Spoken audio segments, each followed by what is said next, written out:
المساجد لله فلا تدعوا مع الله أحدا.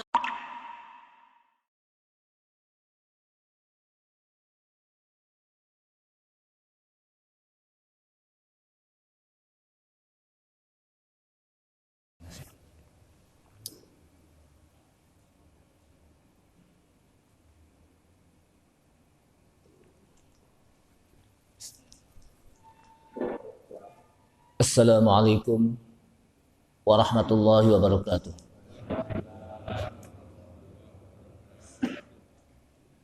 Bismillahirrahmanirrahim. Alhamdulillahi wahdah.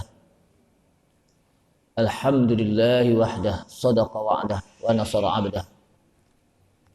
Wassalatu wassalamu ala Rasulillah Sayyidina Muhammad ibn Abdullah wa ala alihi wa sahbihi wa tabi'ihim wa man tabi'ahum bi ihsanin ila yaumil qiyamah. Amma ba'du, qala Allah ta'ala fi kitabihil karim wa huwa asdaqul qailin. Ya ayyuhalladzina amanu taqullaha haqqa tuqatih wa la tamutunna illa wa antum muslimun. Wa qala Rasulullah sallallahu alaihi wasallam, fa inna asdaqal hadithi kitabullahi ta'ala wa khairal hadi hadi Muhammadin sallallahu alaihi wasallam wa syarral umuri muhdatsatuha wa kullu muhdatsatin bid'ah wa kullu bid'atin dhalalah wa kullu dhalalatin finnar. Rabbi shrah li sadri wa yassir li amri wahlul 'uqdatam min lisani yafqahu qawli. Subhanaka la ilma lana illa ma 'allamtana. Subhanaka la ilma lana illa ma 'allamtana innaka antal alimul hakim. Rabbi zidni ilma warzuqni fahma wala hawla wala quwata illa billahil aliyyil azim. Ma'asyiral muslimin wal muslimat, ibu bapak hadirin hadirat sekalian, rahimani Allah wa rahimakum, yang mudah-mudahan Allah Subhanahu wa taala senantiasa memberikan limpahan rahmat dan maghfirah kepada kita sekalian. Kita awali pagi hari ini dengan mengucapkan alhamdulillahilladzi ahyana ba'dama amatana wa ilaihin nusyur. Segala puji bagi Allah yang telah menghidupkan kembali kita ba'dama amatana, setelah kita mati, wa ilaihin nusyur, dan kepadanya lah kita akan kembali. Jadi pujian ini adalah pujian ketika kita bangun tidur, dengan memuji segala puji bagi Allah Subhanahu wa taala yang telah menghidupkan kita setelah kita mati. Orang yang tidur dianggap sebagai orang yang mati. Ketika dia bangun, orang itu disebut orang yang sedang hidup lagi. Bisa jadi ada orang yang ketika dia tidur gak bangun-bangun. Makanya kita puji Allah Subhanahu wa taala dengan kalimat alhamdulillahilladzi ahyana ba'dama amatana wa ilaihin nusyur. Setelah itu kita bisa menjalankan perintah Allah Subhanahu wa taala dengan menjalankan salat subuh berjamaah.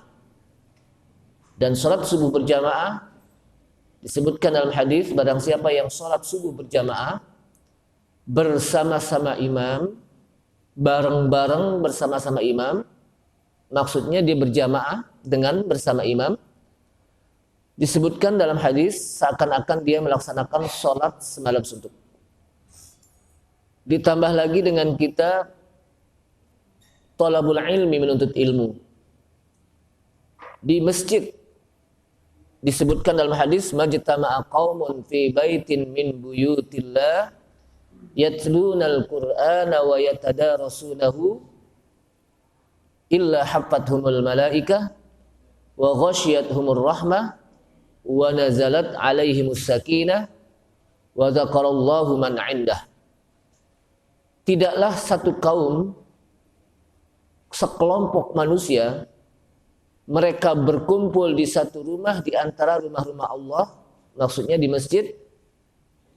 Mau ngapain dia berkumpul? Yatlunal kitab wa yatadarasunahu. Yatlunal kitab, mereka membaca Alkitab, Al-Quran, wa yatadarasunahu, dan mempelajari Al-Quran. Illa hafathumul malaikah, kecuali malaikat mengelilingi mereka. Jadi malaikat itu berkeliling dengan mendoakannya, kata para ulama. Kenapa? Karena para malaikat senang kepada orang-orang yang menuntut ilmu. Karena dalam hadis lain disebutkan innal malaika atau annal malaika la tadau ajnihataha ridon li talibil ilmi. Sesungguhnya para malaikat mereka mengebaskan sayapnya. Apa yang dimaksud dengan mengebaskan sayapnya? Beberapa ulama menjelaskan, ada yang mengatakan yang dimaksud dengan mengebaskan sayapnya adalah mereka senang sehingga sayapnya dikebaskan. Yang kedua, mereka mendoakan. Jadi mengebaskan sayapnya itu apa? Maksudnya apa? Mendoakan.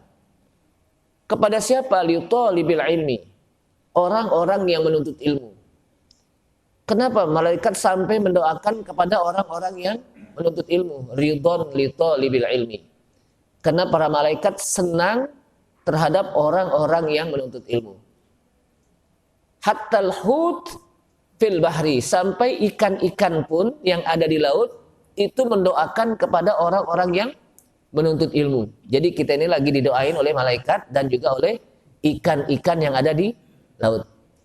Maka pantas kalau orang yang menuntut ilmu, sahalallahu lahu bihi tariqan ilal jannah. Allah akan mudahkan baginya untuk masuk ke dalam surga. Amin ya rabbal alamin. Salawat serta salam tak lupa kita sampaikan kepada Nabi kita, Nabi Muhammad sallallahu alaihi wasallam, beserta para keluarganya, para sahabatnya, para pengikutnya yang senantiasa istiqamah sampai akhir zaman, dan mudah-mudahan kita termasuk bagian dari umat Nabi Muhammad sallallahu alaihi wasallam yang diterima sebagai umat Nabi Muhammad sallallahu alaihi wasallam, yang dikenal dengan ummatul ijabah, umat yang diterima sebagai umat Nabi Muhammad sallallahu alaihi wasallam. Jamaah sekalian, pada pagi hari ini setelah kita berbicara tentang al-imanu bil qadar, iman kepada takdir Allah Subhanahu wa taala, khairihi wa syarrihi, baiknya dan buruknya itu dari Allah Subhanahu wa taala. Maka pada pagi hari ini kita masuk pada tema baru, al-inhirafu fi hayatil basyariyah. Penyimpangan pada kehidupan manusia. Jadi bagaimana manusia menyimpang dari fitrah asalnya. Apa fitrah asal manusia? Fitrah asal manusia adalah bertauhid kepada Allah Subhanahu wa taala. Jadi kita awal diciptakan oleh Allah Subhanahu wa taala itu dalam keadaan bertauhid.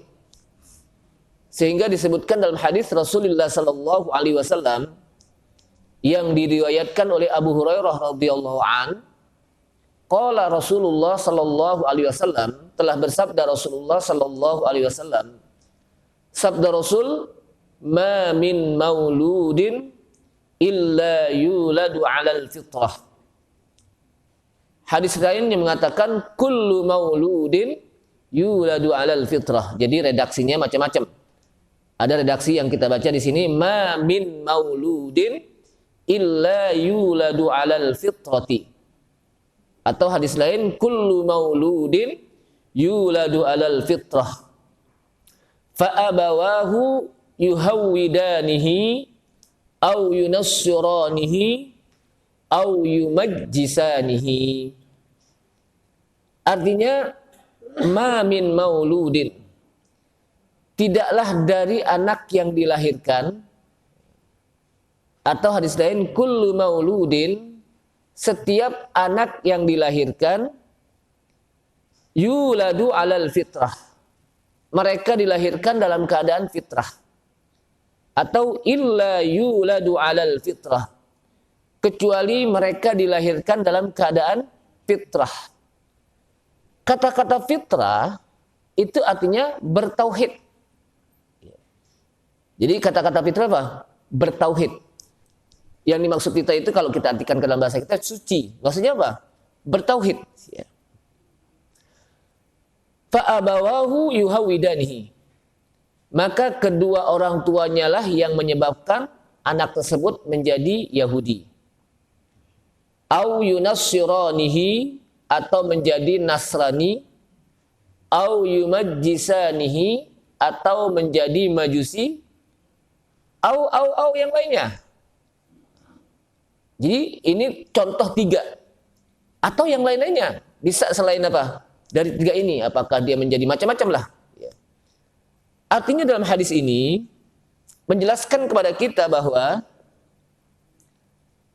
setiap anak yang dilahirkan mereka dalam keadaan fitrah. Artinya apa? Dalam keadaan bertauhid. Kenapa? Karena ayat Al-Quran menjelaskan ketika Allah Subhanahu wa taala menyampaikan kepada manusia yang pada saat itu mereka berada dalam alam arwah.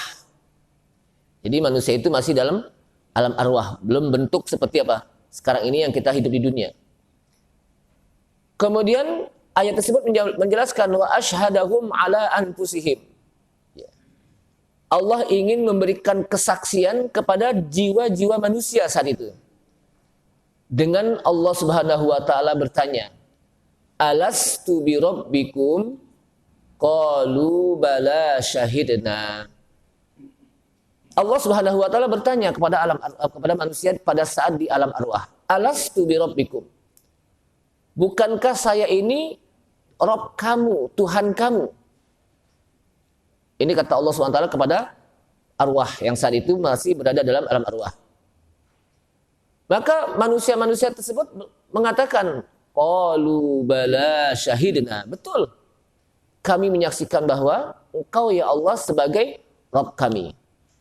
Sehingga kata para ulama dari ayat ini menjelaskan bahwa sesungguhnya fitrah manusia itu adalah bertauhid kepada Allah Subhanahu wa taala.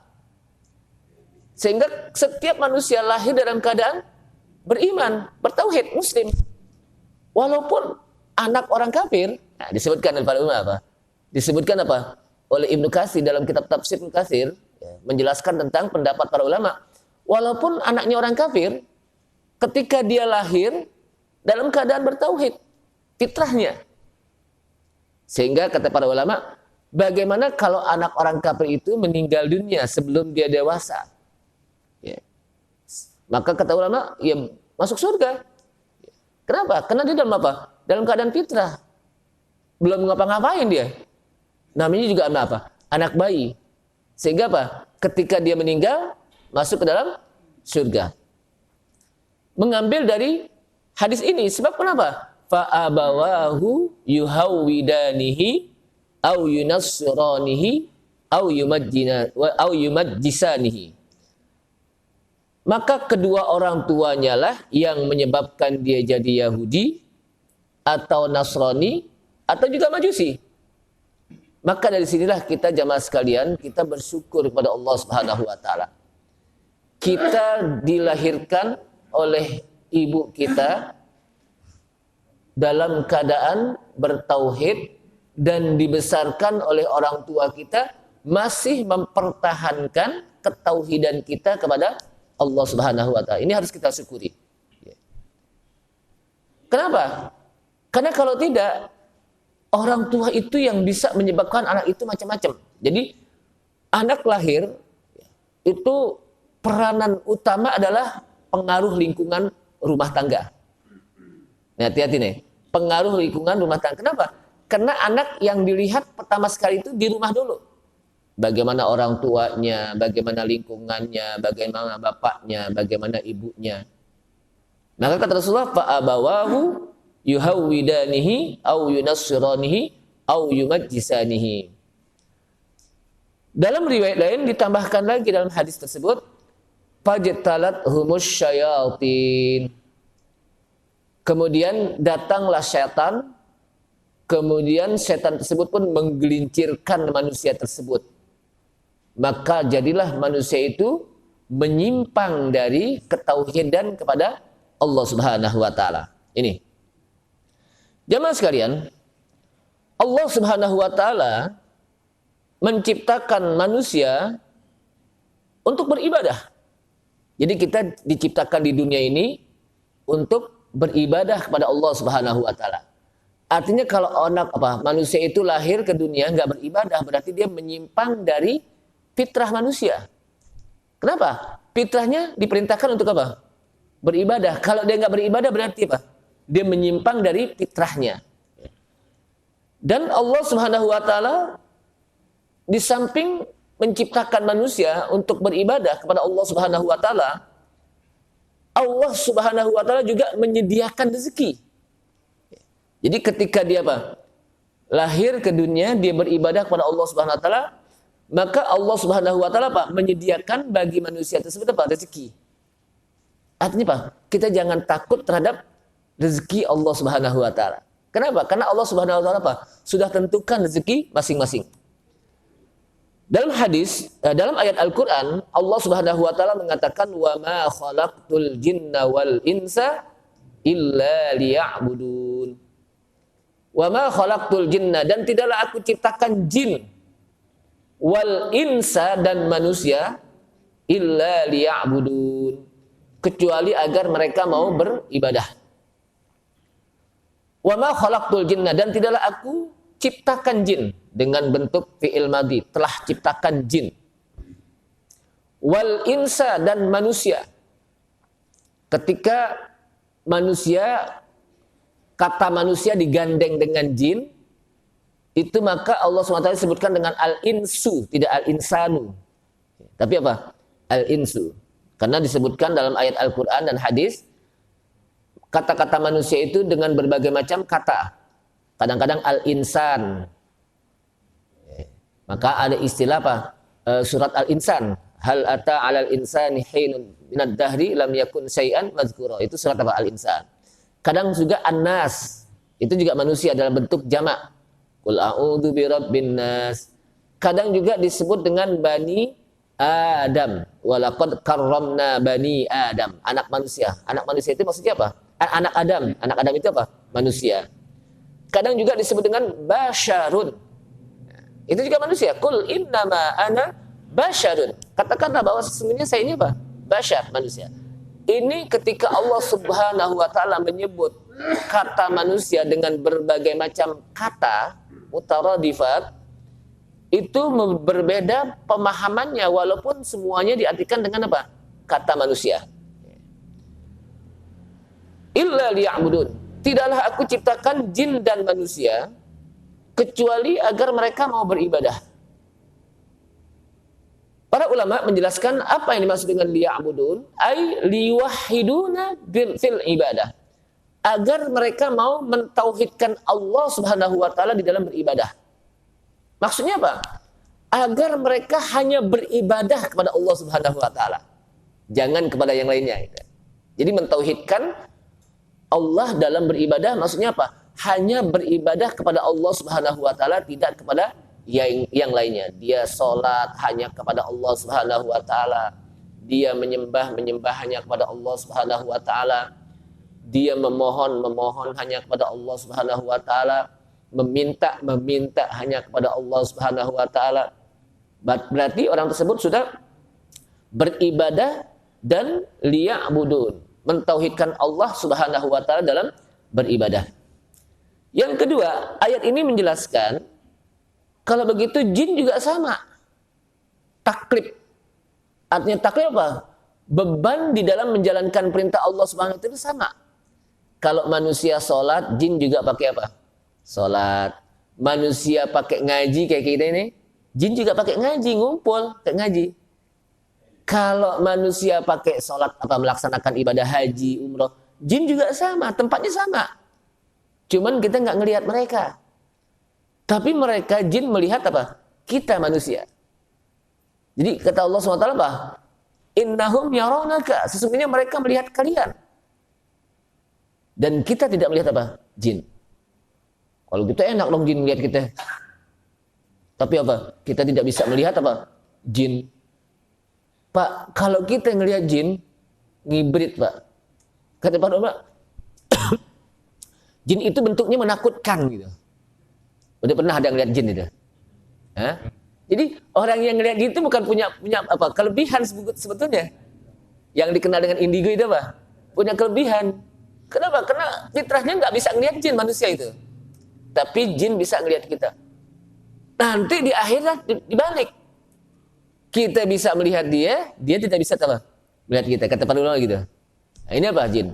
Saya tidak berbicara tentang alam jin ya, karena panjang urusannya nih.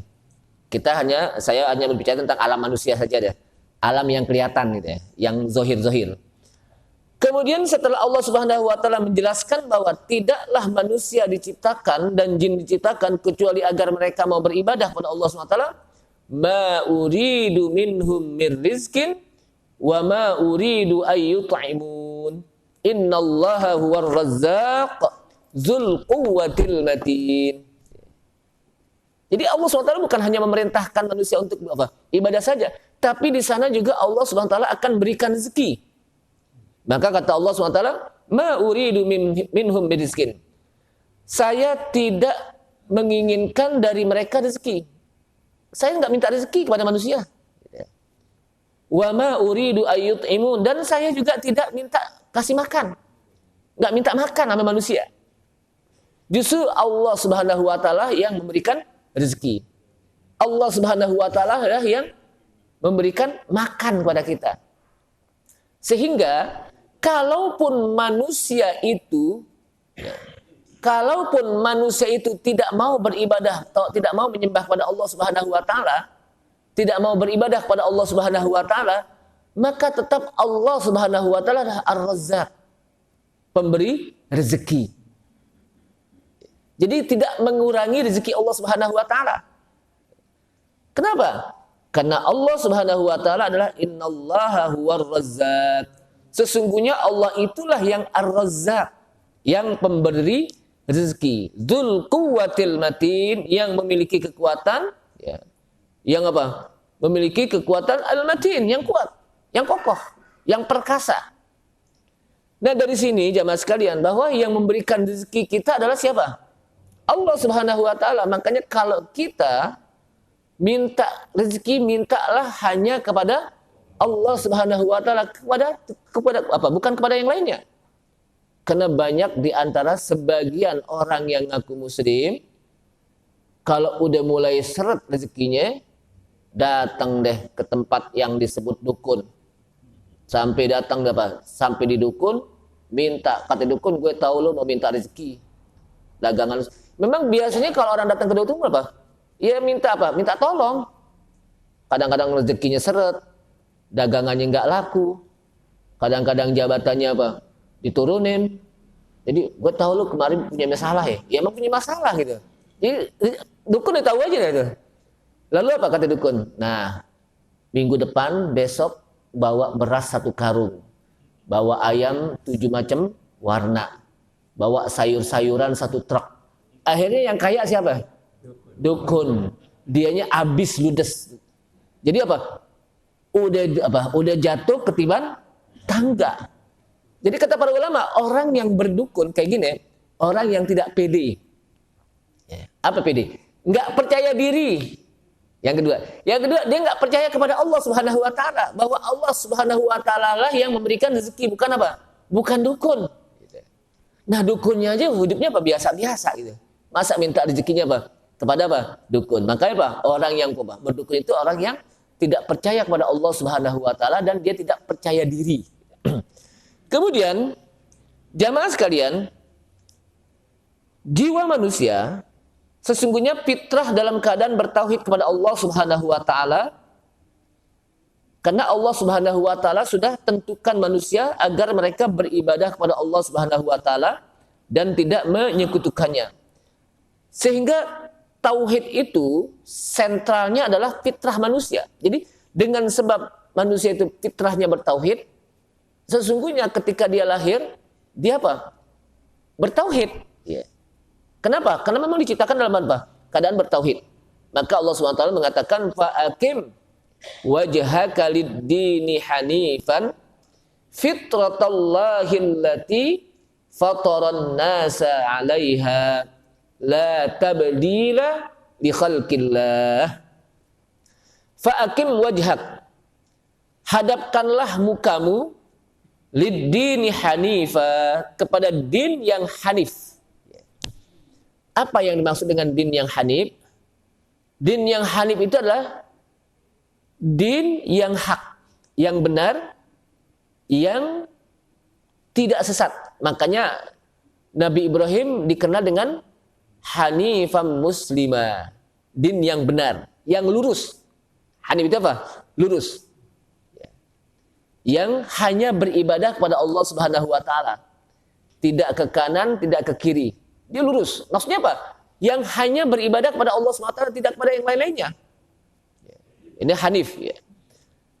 Jadi Allah SWT perintahkan agar hadapkan mukamu ke din yang hanif. Maksudnya apa?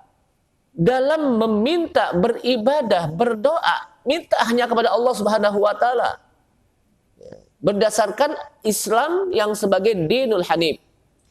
Fitrah Allah yang Allah ciptakan untuk manusia. Maksudnya apa? Di mana Allah Subhanahu wa taala menjadikan manusia itu fitrahnya suci. Maka kata-kata fitrah dengan fitri beda. Kalau fitri nggak pakai tak marbutoh ya, al-fitru. Tapi kalau fitrah pakai fitratun. Kalau fitri itu artinya apa? Berbuka. Makan. Udah boleh makan deh. Makanya disebut idnya namanya apa? Idul Fitri. Hari Raya Fitri. Hari Raya di mana kita boleh buka, makan. Zakatnya juga disebut zakat. Sebetulnya zakat fitri. Hadisnya apa? Zakatul fitri tu'matan lil masakin wa tuhratan lis-shaimin. Bukan zakatul fitrati, tapi apa? Zakatul fitri, zakat fitri itu untuk memberikan makan kepada orang yang miskin, wa tuhratan lis-shaimin, dan untuk membersihkan orang-orang yang berpuasa. Dengan dia apa? Berzakat fitri. Tapi udah bahasa kita kadung. Zakat fitrah, ya udah nggak apa-apa lah. Yang penting bahasa itu kan yang penting kita pahamin ya. Tapi sungguhnya bahasanya itu kalau kita dalam hadis apa? Zakat fitri. Kenapa? Karena zakat ketika itu apa? Setelah itu dia boleh makan-makan deh habis Idul Fitri. Cuman kita kadang-kadang dihubungkan antara fitrah dengan fitri. Padahal fitrah itu apa? Artinya suci. Walaupun memang ada ulama mengatakan setelah kita apa? Berpuasa sebulan penuh, di mana Allah SWT mengampuni dosa-dosa kita, maka kembalilah kita kepada fitrah suci. Ya boleh juga itu ya. Artinya apa? Allah SWT sudah ampuni dosa-dosa kita, berarti apa? Kita kembali kepada fitrah seperti seorang anak bayi yang dilahirkan oleh ibunya dalam keadaan fitrah. Kemudian Allah Subhanahu wa taala menjadikan manusia fitrah suci dalam keadaan bertauhid. La tabdila li khalqillah. Janganlah engkau ganti ciptaan Allah. Nah, di sini disebutkan janganlah ganti, la tabdil, janganlah diganti untuk ciptaan Allah. Maksudnya apa? Ada yang mengatakan, saya lihat di dalam apa? Tafsir Ibnu Katsir, jangan kita mengganti fitrah kita sebagai seorang muslim. Jangan kita ganti Islam dengan yang lain-lainnya. Jangan kita ganti ketika kita bertauhid lalu kita ganti dengan kesyirikan. Jangan kita ganti ketika kita sudah beriman kepada Allah SWT, kita ganti dengan apa? Kekufuran. Gitu. Ada juga yang mengartikan, jangan kita mengganti ciptaan Allah, maksudnya apa? Jangan kita rubah-rubah nih. Udah bener-bener dipermak muka kita, dioperasi. Hidungnya dioperasi, biar mancung. Pas apa? Habis dioperasi bukan mungkin cakep. Mungkin bonyok mukanya. Nah ini. Padahal Allah Subhanahu wa taala ciptakan itu udah benar, udah bagus. Sesuai dengan bentuk manusia. Orang-orang Afrika, orang-orang yang kulitnya hitam Afrika, itu udah pas kalau rambutnya itu apa? Hitam. Coba sedikit deh dibulein gimana kira-kira. Udah kulitnya hitam, rambutnya apa? Bule. Kira-kira pantas gak? Jadi Allah SWT sudah apa?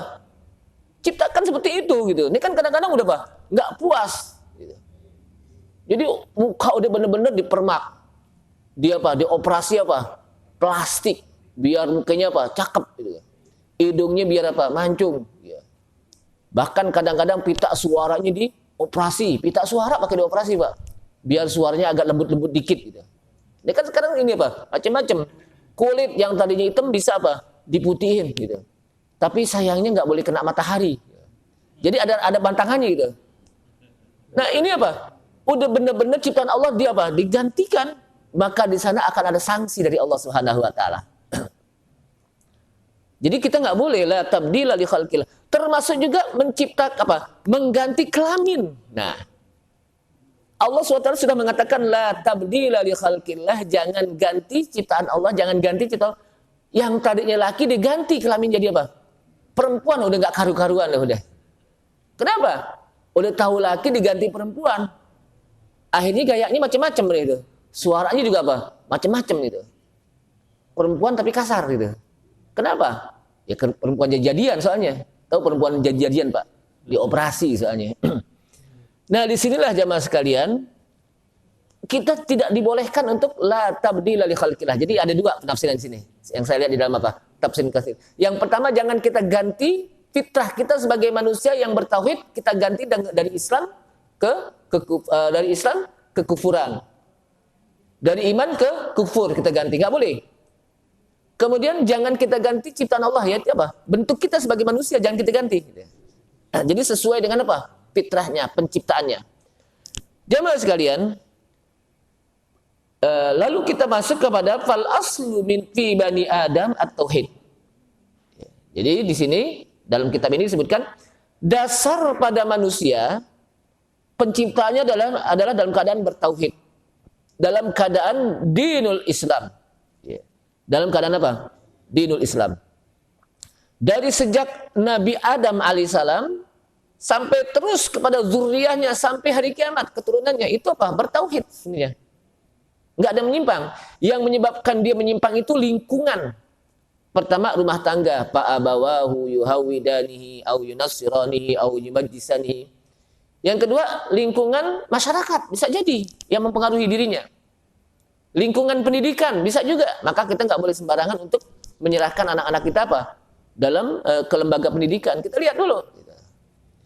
Jadi dari sejak Nabi Adam sampai nanti turunannya sampai hari kiamat, Allah Subhanahu wa taala sudah ciptakan manusia dalam keadaan apa? Bertauhid. Makanya disebutkan kanan nasu ummatan wahidah. Faba'atsallahu an-nabiyyina mubasysyirina wa mundirin. Adalah manusia mereka satu umat.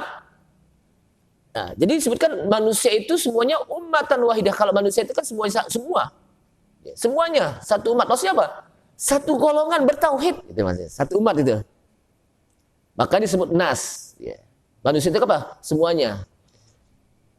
Kemudian Allah Subhanahu wa taala utus nabi-nabi untuk mempertahankan tauhid, mempertahankan fitrah manusia. Allah Subhanahu wa taala apa?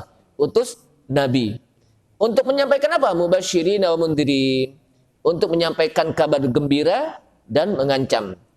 Jadi diutusnya nabi-nabi di tengah-tengah manusia, diutusnya para rasul di tengah kita untuk mempertahankan fitrah manusia di dalam apa? Bertauhid kepada Allah Subhanahu wa taala.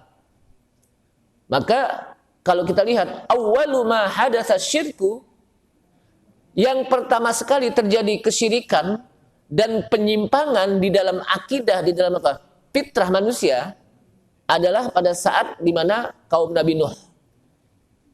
Dari mulai Nabi Adam sampai Nabi Nuh itu mereka dalam keadaan fitrah, masih Islam bertauhid. Nabi Adam mengajarkan kepada anak-anaknya. Anaknya Nabi Adam apa? Berapa orang anaknya Nabi Adam itu? Ada yang pernah statistik itu? Ada yang pernah ngitung? Anaknya itu, Nabi Adam itu 20 kali Hawa, ibunda kita, itu apa? Melahirkan anak 20 kali, masing apa? 20 itu apa? Kembar. Kecuali satu. Yang terakhir apa? Yang nanti menjadi nabi setelah Nabi Adam, yaitu Sis, sendirian dia. Itu apa? itu diajarkan tauhid. Ya. Walaupun nanti ada kisah pembunuhan antara apa? Kabil dan Habil. Tapi tetap dia masih dalam badan bertauhid. Gitu. Kemudian terus sampai kepada masa Nabi Nuh. Ya. Nah, ketika apa? Nabi Nuh meninggal baru mulai muncul deh kesyirikan-kesyirikan. Gitu. Jadi ketika apa? Nabi Nuh apa? Meninggal, mulai apa? Muncul kesyirikan-kesyirikan. Jadi bertahan itu 10 kurun kata para ulama. Apa 10 kurun? 10 abad. Kalau 10 abad berapa ratus tahun? 100 tahun 100 tahun itu. Dalam keadaan bertauhid gitu. Manusia itu. Maka Allah SWT mengatakan, Inna auhayna ilaika kama auhayna ila Nuhin wan nabiyina min ba'dih. Sesungguhnya kami telah wahyukan kepada Muhammad sebagaimana juga kami telah wahyukan kepada Nabi Nuh, kepada Nuh dan nabi-nabi setelahnya. Jadi Allah SWT yang memberikan wahyu kepada Nabi kita, Nabi Muhammad SAW, dan juga kepada nabi-nabi, kepada Nabi Nuh dan juga kepada nabi-nabi yang sebelumnya. Maka kata Ibnu Abbas disebutkan, kana baina Adam wa Nuhun alaihi wassalam asyratu qurunin kulluhum alal Islam. Ini kata Ibnu Abbas. Kalau disebut Ibnu Abbas itu adalah turjumanul Quran, ahli tafsir Quran. Sahabat Nabi yang paling tahu tentang isi Al-Quran adalah Ibnu Abbas. Makanya Ibnu Abbas itu kenapa dia tahu? Karena pernah didoakan oleh Rasulullah sallallahu alaihi wasallam. Doanya apa? Allahumma faqihu fid-din wa 'allimhu fit ta'wil. Jadi Ibnu Abbas ini yang masih bayi, waktu itu masih merah, langsung didoakan oleh Rasulullah, Allahumma faqihu fid-din. Ya Allah, berikanlah kefakihan nih. Ini anak nih yang masih bayi ini, berilah pemahaman dia di dalam din, di dalam agama Islam. Wa 'allimhu fit ta'wil, dan ajarkan dia takwil, ilmu tafsir. Betul, ketika apa? Dia besar, Ibnu Abbas ini apa? Dia menjadi min ulama'is sahabah. Dia termasuk dari golongan ulama-ulamanya para sahabat. Sehingga para sahabat kalau bertanya tentang Al-Quran, larinya kemana? Ke Ibnu Abbas. Jadi Rasulullah SAW itu memiliki sahabat-sahabat yang memiliki spesialisasi. Ada yang ahli tentang tafsir Al-Quran. Siapa itu? Ibnu Abbas.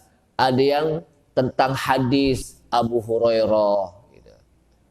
Ada yang tentang yang berkenaan dengan halal haram, Mu'ad bin Jabal. Jadi ada spesialisasinya.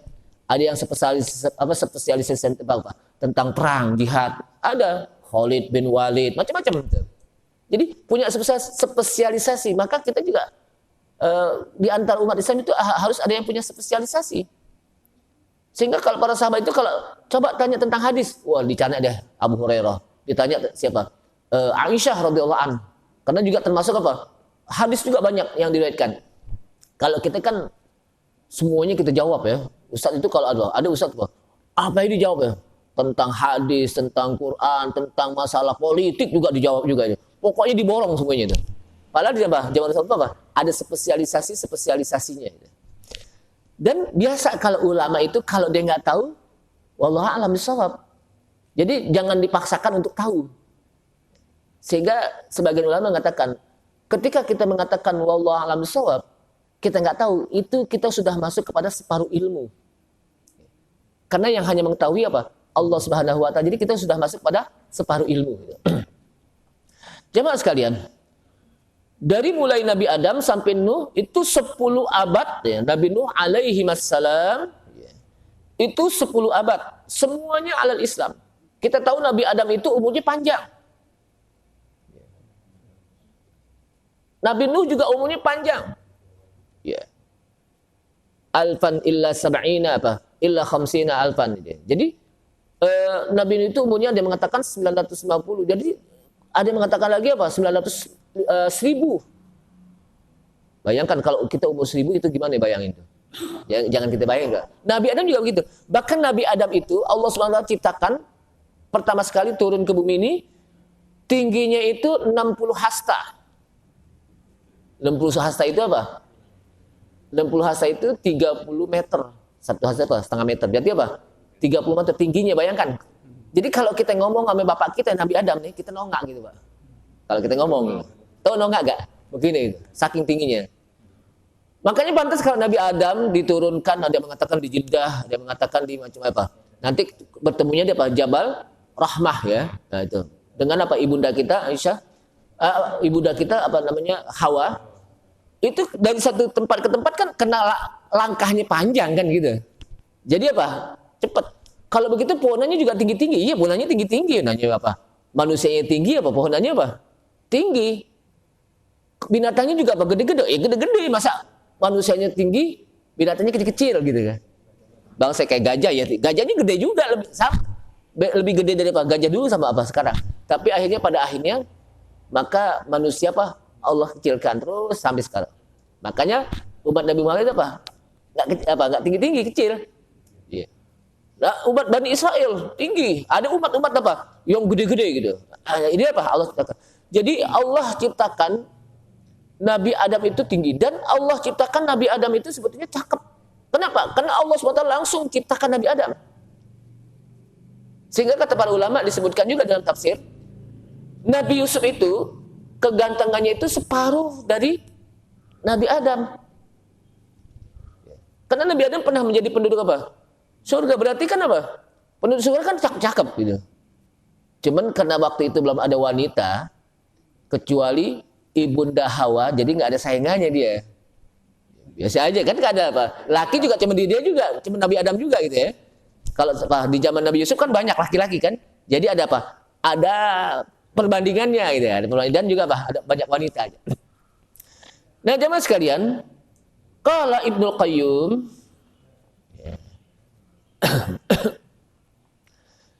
setelah Allah Subhanahu wa taala ciptakan manusia dalam keadaan bertauhid, fakhtalafu, mereka pun berselisih. Artinya apa? Berbeda-beda. Ada yang mukmin, ada yang kafir, ada yang musyrik, macam-macam. Dan itu apa? Setelah Nabi Nuh alaihissalam mulai muncul kesyirikan.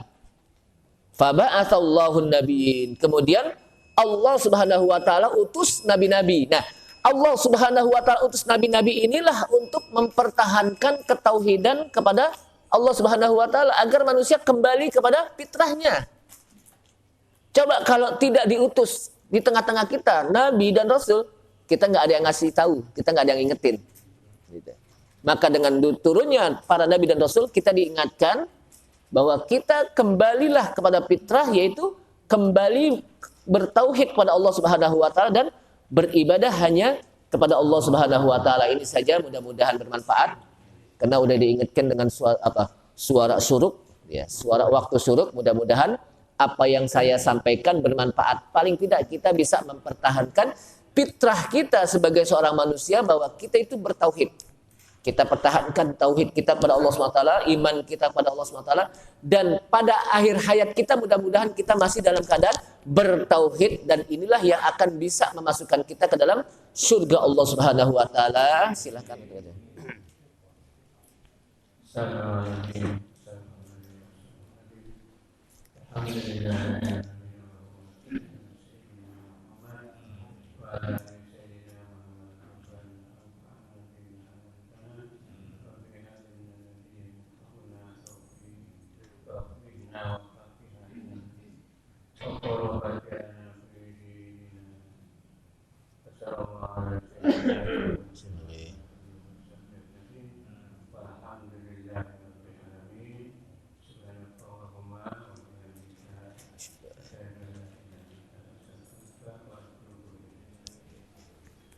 Assalamualaikum warahmatullahi wabarakatuh. وأن المساجد لله فلا تدعوا مع الله أحدا